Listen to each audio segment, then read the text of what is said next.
محترم حضرات، بہت سے لوگ ہیں بھوک اور پیاس کی وجہ سے روزہ چھوڑ دیتے ہیں کہ میاں ہمیں بھوک لگ رہی ہے، ہمیں پیاس لگ رہی ہے۔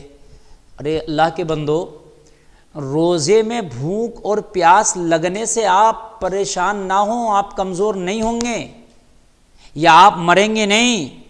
ظاہر سی بات ہے، آپ نے جب روزہ رکھیں گے، کھائیں گے پیئیں گے نہیں تو بھوک کا اور پیاس کا احساس ہوگا، اسی کا نام تو روزہ ہے۔ بھئی آپ کو بھوک کا اور پیاس کا احساس نہ ہو تو پھر آپ کو مزہ کہاں آئے گا روزے کا؟ پھر آپ میں اور غیر لوگوں میں فرق کیا ہوگا جو روزہ نہیں رکھ رہے ہیں اور آپ رکھ رہے ہیں؟ بھوک کا اور پیاس کا احساس ہونا چاہیے روزے میں۔ مگر ایک بات سن لیں، آپ کی غلط فہمی ہے کہ بھوک اور پیاس کی وجہ سے آپ روزہ چھوڑ دے رہے ہیں۔ اللہ کی قسم کھا کے کہتا ہوں، بھوک اور پیاس کی وجہ سے آپ کو کوئی پریشانی نہیں آئے گی۔ آپ بھوکے رہیں گے، پیاسے رہیں گے، اس سے بھی آپ کی بدن کی اصلاح ہوگی۔ روزہ بدن کی زکوٰۃ ہے۔ مال میں سے جیسے زکوٰۃ آپ نکالتے ہو، مال پاک ہو جاتا ہے، ایسے ہی آپ روزہ رکھتے ہو تو آپ کا بدن پاک ہو جاتا ہے۔ روزہ بدن کی زکوٰۃ ہے۔ جو بندہ 1 مہینے کے سال میں روزے رکھے گا، انشاءاللہ وہ ہزاروں بیماریاں ایسی ہیں کہ جن کا علاج نہیں ہے ڈاکٹرز کے پاس، لیکن روزے کے ذریعے سے وہ بیماریاں کنٹرول میں آ جاتی ہیں یا پھر وہ بیماریاں ہوتی ہی نہیں ہیں۔ اس طرح کی ہزاروں بیماریاں ہیں۔ اب ایک بات ہے، آپ ایک فین لے لیجئے، یہ فین آپ کا چلتا دنوں رات چلتا رہے گا، اس کو آرام بھی تو چاہیے بھائی۔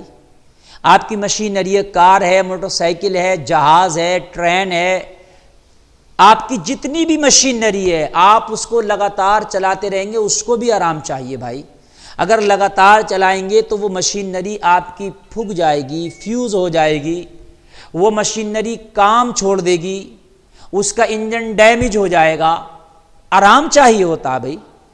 ایسے ہی آپ کے اندر کی جو مشینری ہے، آپ کا لیور ہے، معدہ ہے، آپ کا پینکریاس ہے، آپ کے گردے ہیں، اور بھی بہت سی چیزیں ہیں آتے ہیں۔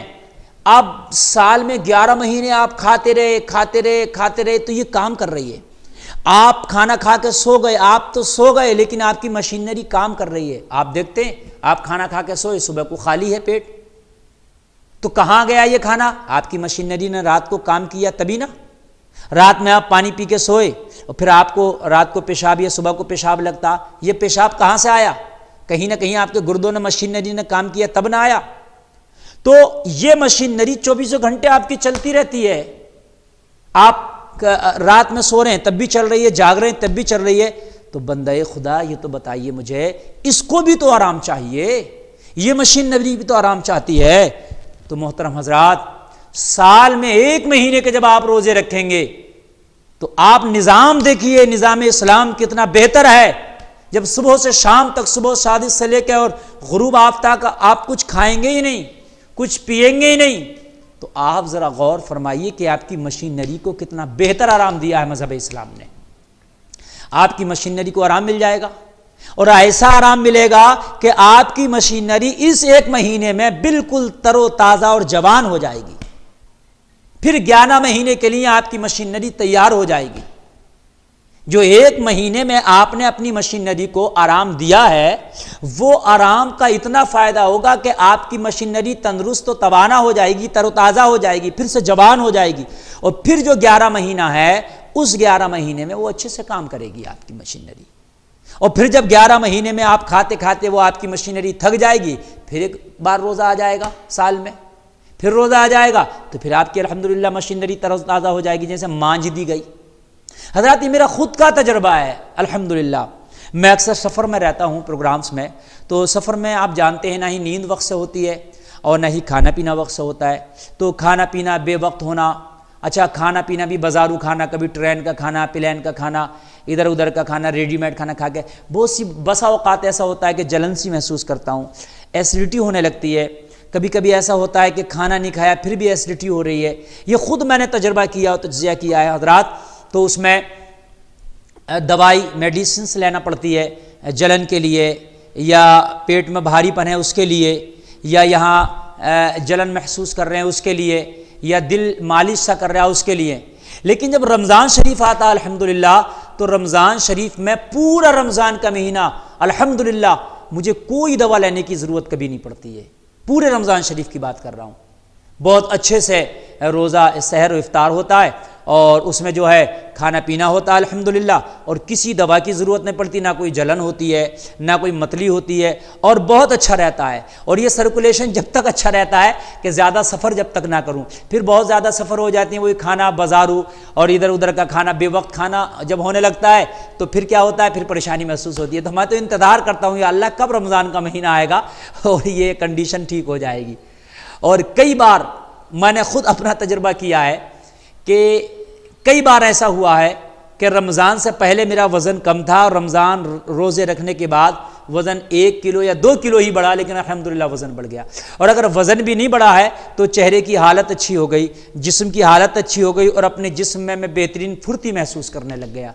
تو یہ روزے کی برکتیں ہیں. روزے سے بیماری نہیں آتی ہے, روزہ تو صحت ہے. روزے سے تو صحت آتی ہے. ہزاروں طرح کی بیماریاں دور ہوتی ہیں روزے سے, پریشانیاں دور ہوتی ہیں روزے سے, تکلیفیں دور ہوتی ہیں روزے سے. روزہ رکھنے والا سن لیجئے, اگر روزہ رکھتا ہے انشاءاللہ شوگر کا مریض نہیں ہوگا. اس لیے کہ شوگر اسی مشینری سے ہوتی ہے. جب کھانے کا قوت ہاضمہ جو ہے آپ کی, جو ہاضمہ کرنے کا جو آپ کا سسٹم ہے, اس میں کہیں نہ کہیں کمزوری جب پیدا ہوگی تو آپ کو شوگر ہوگی. سمجھ رہے ہیں آپ؟ تو اس لیے روزہ اس وجہ سے کہ ہمیں خشکی آتی ہے, ہمیں بھوک لگتی ہے, ہمیں جو ہے صاحب پیاس لگتی ہے, روزہ نہیں رکھتے. ارے بھائی روزے میں تو ظاہر سی بات ہے بھوک بھی لگے گی, پیاس بھی لگے گی, برداشت کیجئے. برداشت کرنے کا نام ہی تو روزہ ہے. آپ نے برداشت کر لیا تو آپ کو اجر ملے گا. اس کے بدلے میں آپ کو جنت کے ٹھنڈے ٹھنڈے جام ملیں گے, حوض کوثر کے جام ملیں گے, جنت کی بہاریں ملیں گی. آپ نہیں رکھیں گے تو پھر آپ دوزخ میں بھی تو جائیں گے. کہ جہنم کی گرمی سے زیادہ گرمی ہے آج کی؟ مجھے بتائیے, آپ گرمی کی وجہ سے روزہ نہیں رکھتے؟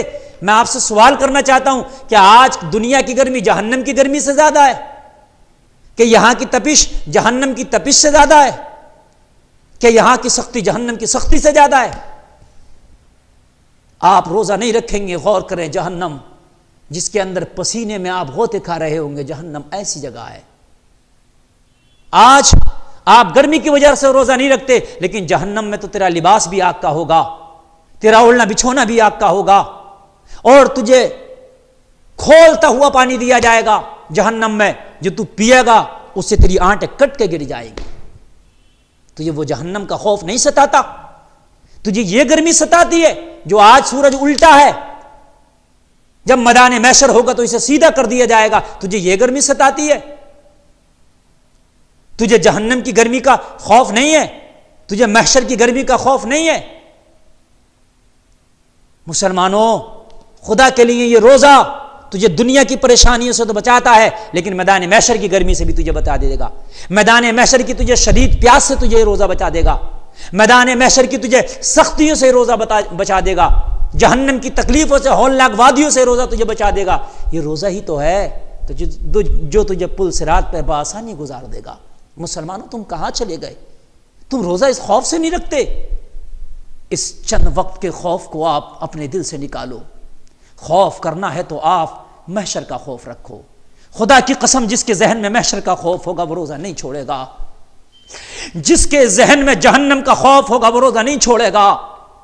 جس کے ذہن میں یہ ہوگا کہ جہنم میں آگ ہی آگ ہے, وہ آگ بھی گھپ کالی ہوگی, وہاں کا گھپ اندھیرا ہوگا, کیسے اس میں جائے گا؟ اگر یہ ذہن میں خوف ہوگا تو انشاءاللہ نہ یہ گرمی اسے ستائے گی, نہ یہ پیاس ستائے گی, نہ یہ بھوک ستائے گی, اور نہ یہ اسے کمزوری ستائے گی.